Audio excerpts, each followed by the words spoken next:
Bom dia, o meu nome é Rodolfo, sou geógrafo em exercício, atualmente em uma empresa de telecomunicação, onde eu atuo diretamente no setor de análise de tráfego e sou formado pela Universidade Estadual de Mato Grosso do Sul no ano de 2019 com o grau de bacharelado.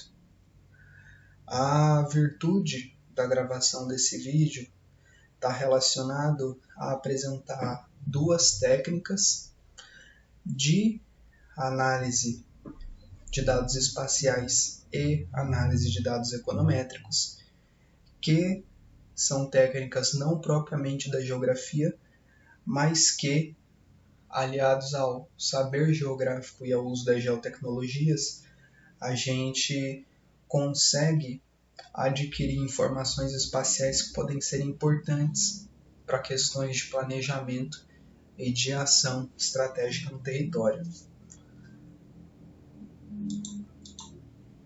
A princípio, nós precisamos entender qual é o objeto da geografia no mercado de trabalho. De maneira bem generalista, a geografia ela tem múltiplas áreas e é um pouco difícil captar qual o locus de trabalho totalitário do geógrafo. Contudo, relacionado ao levantamento de dados estatísticos, nós temos uma geografia que ela serve o planejamento urbano, rural e fronteiriço, ao mesmo tempo que ela demonstra um conhecimento geopolítico de articulação de território, ela também traz para a realidade noções de conexões e análises de questões socioeconômicas como um todo. Não muito longe da geografia, nós temos a estatística. E o que ela traz para nós? Os modelos estatísticos como um todo, tanto a estatística descritiva quanto os modelos regressos e os modelos econométricos, entre outros. Nós temos dados, tanto primários e secundários, relacionados à estatística, e nós temos dados georreferenciados ou, ao menos, passíveis de georreferência, que são exatamente esses dados que vão ser importantes no processo de inclusão do saber geográfico ao saber estatístico. E nós temos as técnicas de modelagem estatística, que é algo que está descrito nesse próximo quadrante em azul. A união da geografia com a estatística traz modelos ou possibilita a criação de modelagens de produtos georreferenciados.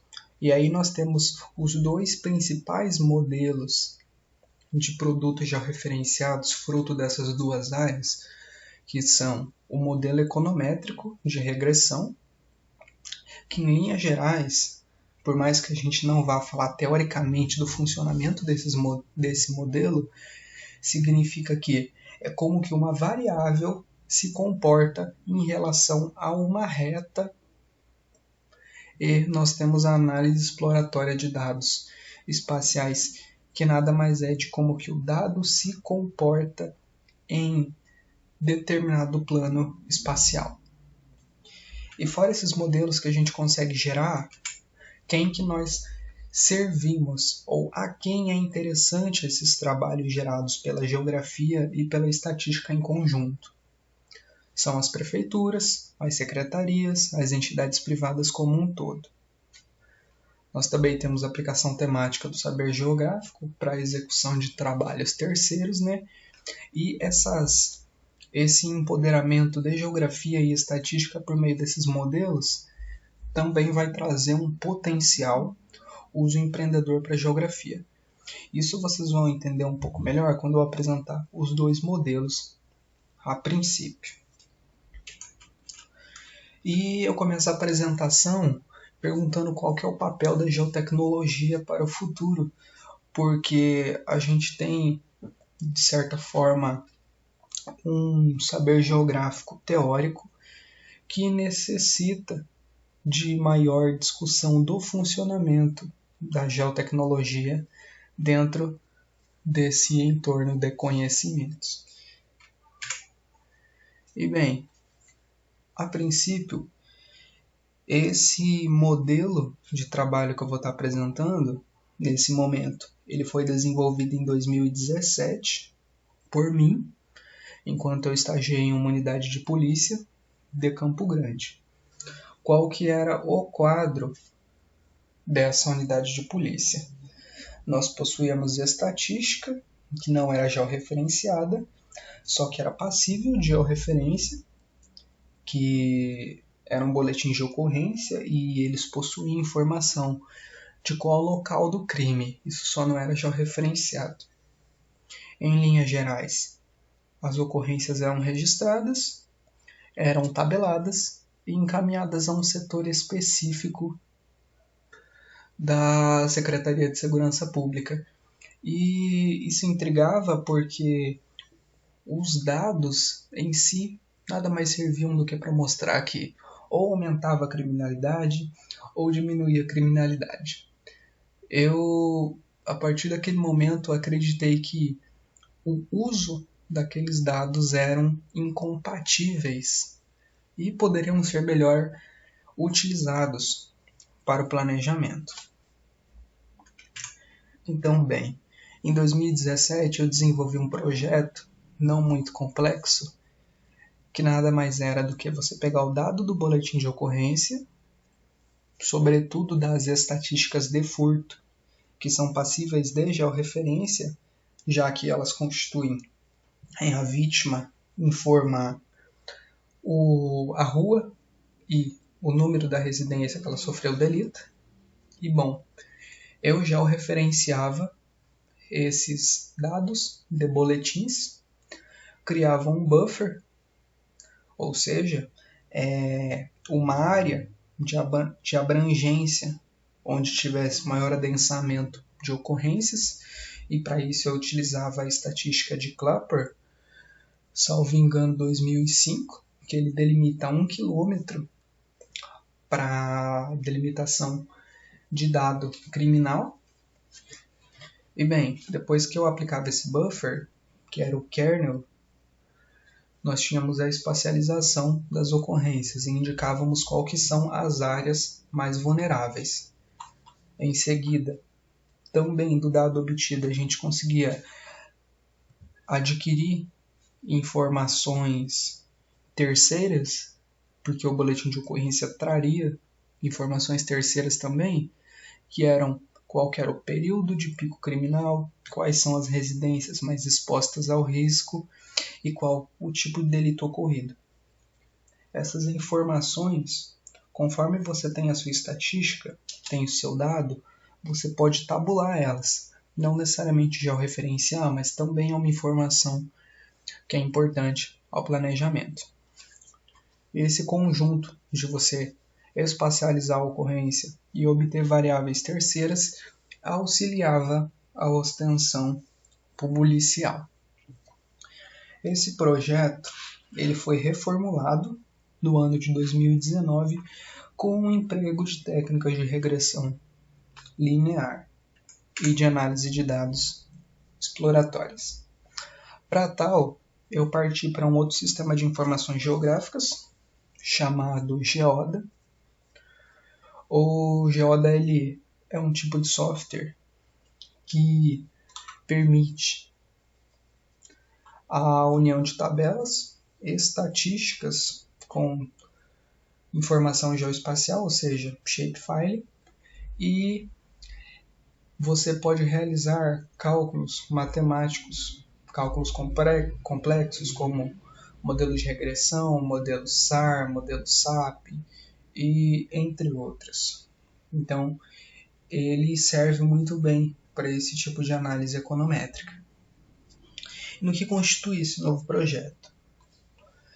Nós temos a estatística descritiva dos boletins de ocorrência, que são organizadas e tabuladas com base nos dados disponíveis, e a criação do kernel para o delito de furto, aquele que era passível de ser georreferenciado. E logo ele é espacializado como no primeiro projeto. Nessa primeira base que nós temos aqui em azul, não houve alteração do primeiro projeto, a informação é a mesma, né? Só está descrito de uma maneira diferente. E se considera o furto, a variável principal, uma variável dependente. E a gente vai entender melhor o preceito de ter uma variável dependente e uma independente ao final desse vídeo. Bom, fora a informação do furto, nós conseguimos outras informações terceiras, assim como no primeiro projeto. Enquanto no primeiro projeto nós tínhamos período de pico, residência mais expostas e tipos de delito, no segundo projeto nós temos o majorante do delito. O que é um majorante? É o que indica o nível de penalidade a ser aplicado. E no Brasil nós temos determinados tipos de furto, determinados majorantes do furto, que é o furto com destruição, rompimento de obstáculo, quando o indivíduo ele rompe um muro, um portão, alguma instalação para adentrar no imóvel, o furto mediante escalada, mediante repouso noturno, mediante abuso de confiança, entre outros. Como isso não é o objetivo desse vídeo, a gente não vai entrar em detalhes. Nós temos o pico de criminalidade, o percentual de casos e, ao mesmo tempo, a conectividade por metro quadrado. O que é a conectividade? Nada mais é do que o dado de kernel tabulado e depois regresso no software Geoda, e aí a gente tem um índice econométrico que vai informar o quão conectivo é um furto com outro furto. Bom, fora essas variáveis independentes, que são tabelas, gráficos, que podem ser geradas unicamente da variável dependente, que é o furto, nós também utilizamos variáveis terceiras. E quais são essas terceiras? Elas são shapes disponível de uso público, né, que a gente pode colocar uma camada sobre outra camada e entender melhor a realidade do que está ocorrendo. E qual que é a funcionalidade delas? Atribuir maior informação ao delito. Eu posso saber que o delito ocorreu em determinado lugar, mas eu posso saber também que tem maior chance de eu constituir ou capturar a placa do veículo do indivíduo se eu tiver uma malha de câmeras públicas nas proximidades, porque eu vou consultar as determinadas câmeras. E quais são essas variáveis terceiras? Vocês estão vendo aí no slide. A malha de tráfego urbano. Tráfego urbano nada mais é do que as ruas, no caso são a malha urbana como um todo, câmeras de segurança, fluxos de pessoas porque a gente acredita que em locais de maior aglomeração existe um menor risco de ocorrer furto, e isso os dados de fato comprovam. Imóveis de uso público porque tem ostensão policial nesses imóveis, tem guardas municipais equipados que ali se inserem. E também variáveis demográficas diversas, e isso vai de escolha do projeto. E nós temos os índices econométricos. O que são esses índices? Nada mais são do que modelos de regressão linear. É como eu dizer que a variável de furto ela é dependente e qualquer outra variável que eu vá utilizar, como densidade populacional, é uma variável independente. E no preceito de f sobre x, ou até mesmo no plano cartesiano da matriz, a gente entende que uma variável independente ela não é fixa, ela é volátil, enquanto a variável dependente é fixa. Então, conforme o funcionamento de uma variável independente, ela vai incidir diretamente no resultado da dependente. Isso significa que, quando eu utilizo um índice econométrico, eu quero provar ou não que o aumento de uma variável pode resultar no aumento ou na regressão de outra variável. Um exemplo mais claro, para não ficar tão complexo, é eu dizer que, conforme o aumento da densidade populacional, tem o aumento de furtos ocorrendo na região. Bom, desse projeto, nós temos esses produtos obtidos. Os produtos temáticos são mapas que a gente pode obter e nós temos produtos tabelados, no caso, os percentuais relativos ou não dos índices econométricos. E a gente não vai se atentar a ler eles. Bem, isso daqui é um exemplo de estudo, então para o vídeo não ficar muito longo. A princípio nós temos aqui à esquerda a mancha criminal. Isso é uma maneira de usual de identificar um mapa de kernel, de incidência de ocorrência. Isso é para o mês de abril de 2020. São dados da Sejusp de localização dos furtos, onde na metodologia de kernel nós aplicamos o buffer de 1 km e chegamos a essa situação onde a gente tem as maiores áreas de adensamento de criminalidade no município. E bem, fora isso, nós temos aqui os resultados econométricos. Como se produz econometria? Você pega uma variável terceira, exemplo variável densidade populacional, qual temos aqui. Você vai atribuir uma taxa de densidade populacional por bairro ou por logradouro do seu município, e você vai ter a taxa de furtos por logradouro ou por bairro do seu município. Isso depende de como a sua metodologia quer atuar sobre isso. Nós temos densidade populacional como variável independente e furto como variável dependente. Isso em um shapefile contendo as informações dessas duas variáveis cruzadas. A princípio você vai aplicar a econometria, que é um modelo de regressão. Existem vários modelos, aqui a gente utilizou o modelo SAR, e esse modelo vai depender do comportamento do seu dado em relação a um índice estatístico chamado Mohan, que a gente não vai apresentar aqui. E bom, qual o resultado que ele atribuiu para mim? Que a cada 1% de aumento de densidade populacional no município, ou ao menos na área urbana de Campo Grande, eu tenho 1,17% de aumento do número de furtos. E o segundo índice dessa tabela, que apresentamos como probabilidade, nada mais é do que o resultado da regressão. A regressão, ela apresenta o seu resultado como um todo, em número decimal, que nós transformamos em percentual, e ela apresenta a probabilidade desse dado estar correto. No caso, aqui, a probabilidade é maior que 95%. Se a gente fosse atribuir percentual a esse dado, nós teremos um 99,8% de certeza de que a regressão apresentou um dado correto. Um resultado diferente nós temos para nível educacional, que é a nossa segunda variável. Significa que a cada 1% no aumento do nível educacional, eu só tive 0,2% de aumento de furto.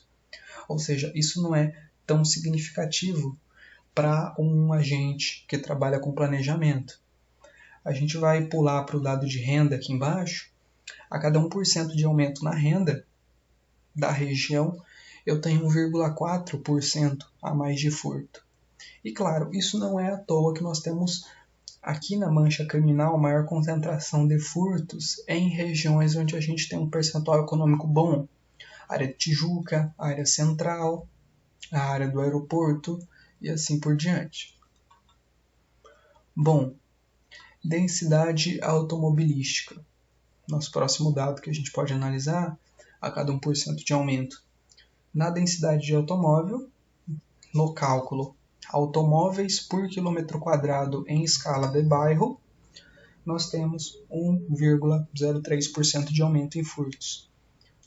Assim como quanto maior a vulnerabilidade econômica do ambiente, que é a renda abaixo de meio salário mínimo por quilômetro quadrado em escala de bairro, a gente tem 1,33 aumento no número de furto, né?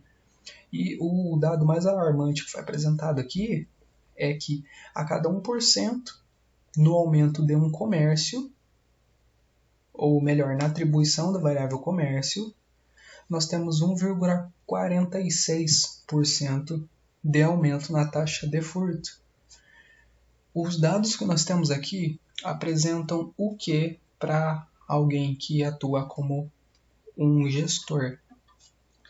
Apresenta não só as áreas que ele tem que atuar no município para a diminuição do furto, como extensão policial, como bases efetivas, armamentos e entre outros, mas vai atribuir também qual a origem ou o que chama a atenção do marginal não, mas do indivíduo, quando ele vai praticar um furto.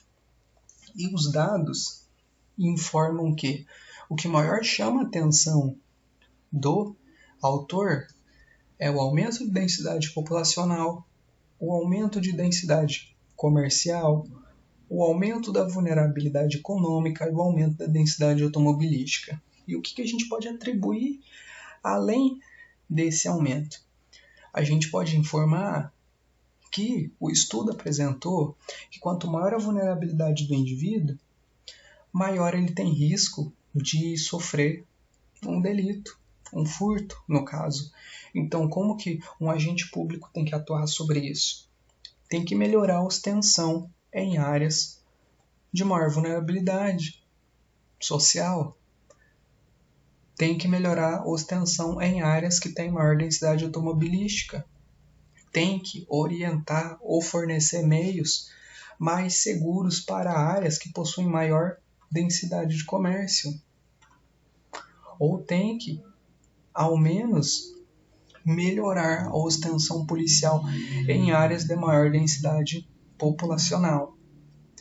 E para vocês chegarem nesses resultados, não é algo muito complexo. Eu deixei uma recomendação de leitura abaixo do vídeo para que vocês possam visualizar e aprender um pouco mais sobre índices econométricos e regressão.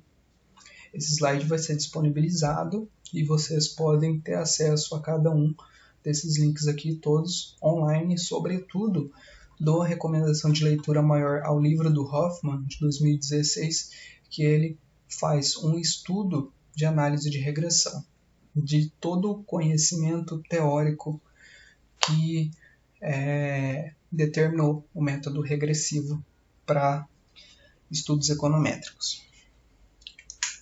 E bem, se a gente falou de criminalidade, de um projeto que foi criado em uma área que não existia geografia, e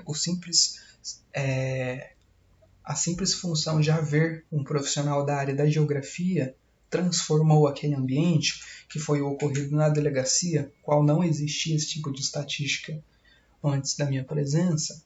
Aqui nós estamos em um ambiente corporativo. Eu vou apresentar o exemplo de um ambiente corporativo, onde é uma metodologia já fundamentada, criada pela própria empresa, mas que também utiliza da geografia e, de certa forma, vai utilizar de variáveis dependentes sobre variáveis independentes, só que não com modelo econométrico, tal como outro índice. Um tanto mais simplista. Bem, a princípio nós estamos falando de uma empresa de telecomunicação, um call center. Por motivos de sigilo, aqui não é citado o nome de empresa e até mesmo os dados que foram utilizados, por eles não serem públicos, eles são dados criados, dados simulados, né? Não são os dados reais. da empresa. Até mesmo a metodologia, ela não está completa, ela contempla algumas variáveis por questões de sigilo. Mas o que uma empresa de call center ela tem que pensar? O que ela tem que ter em mente?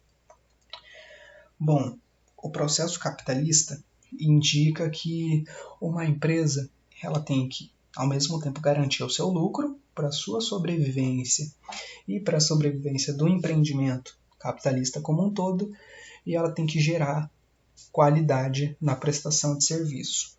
Por quê? Se eu presto um serviço de qualidade, o cliente tem satisfação e ele me paga com satisfação. Ele me remunera com essa satisfação. Agora, quando eu não tenho uma prestação de serviço de qualidade, o cliente não me paga, o cliente não assina a minha empresa, então eu não tenho lucro. E aí, como que eu garanto esse lucro e, ao mesmo tempo, qualidade na prestação de serviço? E quem realiza isso? Quem realiza isso é o funcionário. Por quê? Em uma unidade de call center, quem atende o cliente é o funcionário. Então, cabe a ele, ao mesmo tempo, realizar o processo correto e garantir que o cliente saia satisfeito para a empresa obter o seu funcionamento e a sua sobrevivência. E cada funcionário ele tem um número X de ligações para atender baseado na sua escala de trabalho. Contudo, se uma empresa ela receber mais ligações do que é o habitual, significa que haverá mais ligações para o funcionário atender e, de certa forma, o horário de trabalho dele não vai permitir que ele atenda mais ligações. Significa que mais clientes vão ficar em espera, mais clientes ficarão insatisfeitos e não terão o seu problema resolvido, e se eu não tenho meu problema resolvido e tenho insatisfação, eu tenho perda de lucro, porque eu tenho perca de qualidade na prestação de serviço. Então, se nós temos nosso objetivo empresarial, nós temos quem realiza o nosso objetivo empresarial, nós vamos a uma terceira questão. Como que eu controlo o volume de ligações que eu recebo para garantir o meu lucro e a minha prestação de serviço? E bem, existe um modelo desenvolvido para estar avaliando isso. A princípio, nós utilizaremos o mesmo preceito de variável dependente sobre variável independente utilizado na primeira apresentação sobre criminalidade. O número de funcionários de uma empresa é fixo, mas o número de ligações não. E o fato do número de ligações não ser fixo, em tese, pode significar realocação de funcionários ou contratação de novos funcionários. Uma empresa, pela própria lógica econômica, ela não pode sempre contratar novos funcionários por conta do custo do processo gerencial envolvido numa contratação. Então, o que cabe? Ela fazer uma adequação dos seus funcionários baseado no número de ligações que ela vai receber. E como prever o número de ligações que ela recebe? É isso que nós aprenderemos aqui. Bom, a princípio, só para entendimento, a gente vai utilizar um exemplo real, que é uma empresa, ela recebe X reais por ligação. O valor que ela recebe não é tão importante, portanto a gente atribui X. E essa mesma empresa, ela tem 600 funcionários. Cada funcionário trabalha 5 horas por dia. E o tempo médio de cada ligação é de 10 minutos. Ou seja, um operador de call center atende 25 ligações durante o seu expediente. Se ele atender 25 ligações, ele atribui lucro, ele atribui a faixa de lucro da empresa. Se ele atender 24, ele defasa a faixa de lucro da empresa. E se ele atender acima de 25, ele pode expor a qualidade de serviço da empresa ao risco. E assim é o ciclo econômico de uma empresa de call center. Bem, para que a gente consiga prever a variável independente, que é o número de ligações, nós utilizamos uma metodologia-chave. E qual é essa metodologia? Unimos variáveis de risco natural e antrópico com variáveis de informação técnica. O que são variáveis naturais ou antrópicas? Enchentes, alagamentos, precipitação que sobreponha 80 milímetros, greves, questões geopolíticas como um todo. E variáveis técnicas, que é o rompimento de fios, explosões de terminal, desgaste do equipamento, tecnologia do equipamento. Quando a gente fala desgaste do equipamento ou até mesmo a tecnologia, conforme mais antiga é a tecnologia, maior o risco dele causar problemas ou causar insatisfação para o cliente. A explosão dos terminais, um terminal de acesso nada mais é do que a área onde eu tenho a ligação dos contatos de rede do cliente. Significa que se causar algum problema no contato dele, ele vai ficar sem sinal na residência dele. Rompimento dos fios é algo passível de entendimento, e as variáveis naturais e antrópicas a gente se atenta a questões geopolíticas. Exemplo, o coronavírus é uma questão geopolítica porque faz com que as pessoas fiquem na residência delas. Elas ficando na residência, utilizam mais da rede, sobrecarregam o sistema, e isso pode gerar ligações para a empresa de insatisfação. E bem, como que ocorre a união desses atributos? Aqui a gente tem um modelo de matriz de risco, que é o que define a quantidade de ligações que você vai receber no dia. E isso é uma simulação ocorrida para o Rio de Janeiro, em fevereiro de 2020. Lembrando que é uma simulação, não são dados reais, são dados simulados. Mas bem, a princípio é importante entender que nós temos variáveis. Variável A, rompimento de fio, variável B, explosão de terminal e assim subsequente. No dia 1º do mês de fevereiro, ocorreram 11 rompimentos de fios. E como que eu sei como ocorreu o rompimento de fios? O cliente pode entrar em contato com a empresa e informar. O próprio sistema de escaneamento de qualidade de rede da empresa também informa, e o próprio técnico.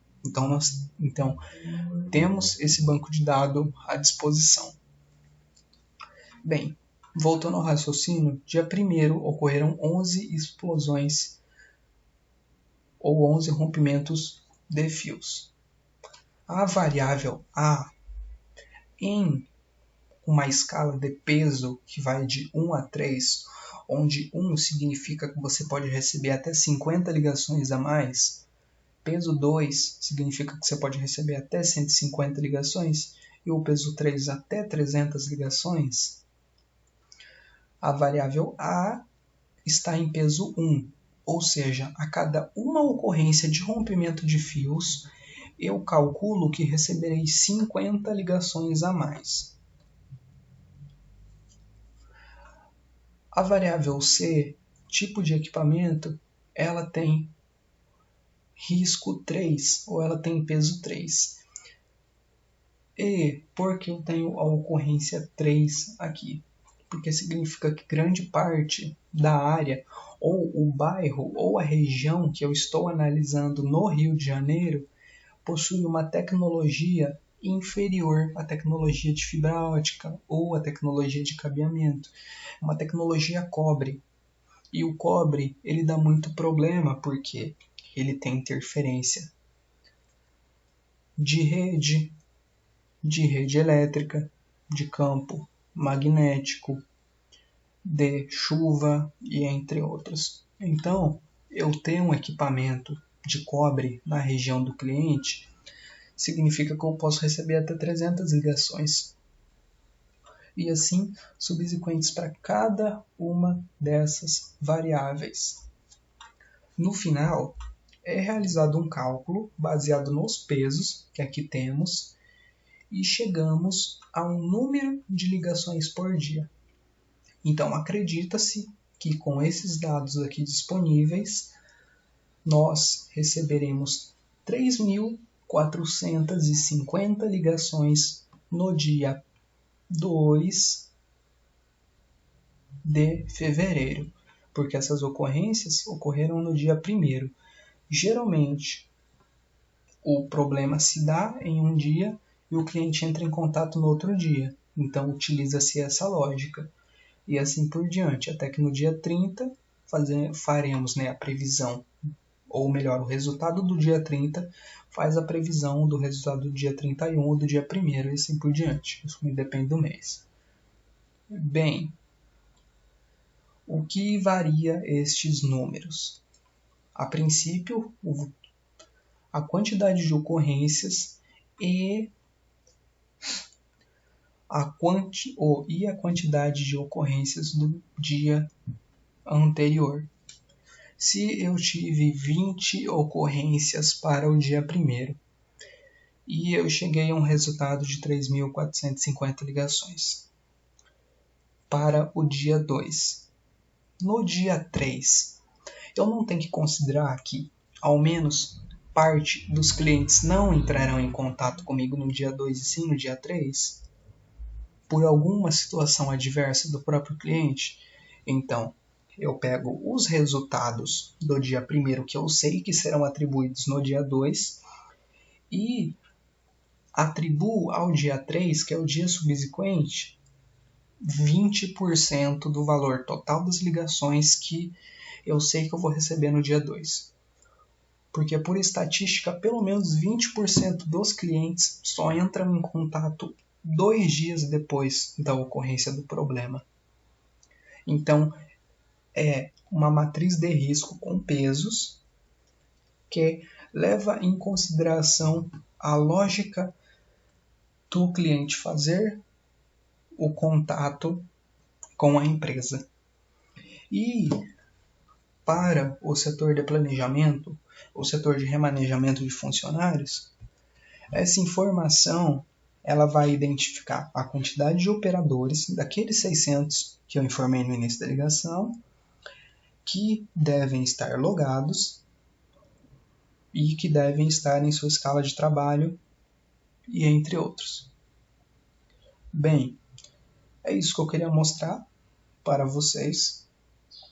Eu retorno ao terceiro slide da apresentação, que eu perguntei qual o papel da geotecnologia. Aqui nós temos 2 exemplos de geotecnologia que utilizam de geografia, conhecimento geográfico, com conhecimento estatístico e técnicas de modelagem de geotecnologia.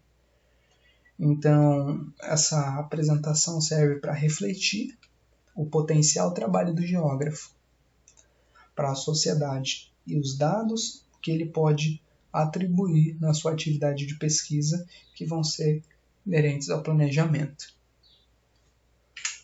Bem, aqui eu deixo o meu contato da apresentação e eu agradeço a quem tem assistido até o final e peço reflexão ao nosso objeto de estudo como um todo. Agradeço.